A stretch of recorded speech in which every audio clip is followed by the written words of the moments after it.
अस्सलाम वालेकुम। की हाल है प्यारे हो, ठीक हो? आज हम स्क्रैब की सैल करावा। पूरा स्क्रैब है, कपड़ा, LCD वगैरह। उसके बाद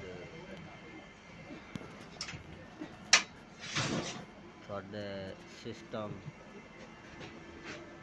सिस्टम हो गया, कंप्यूटर, लैपटॉप हो गया, बाकी वायरिंग का समान, घर की वायरिंग, वाशरूम वगैरह। मतलब कि जो चीज़ थानू चाहिए ना, थानू इस स्क्रैब च मिलेगी।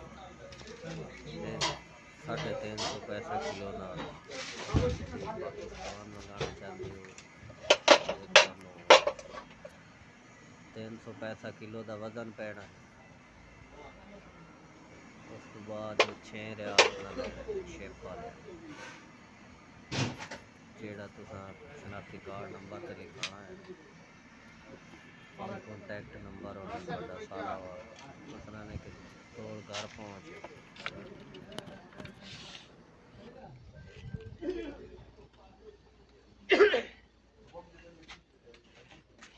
मशीना सही है।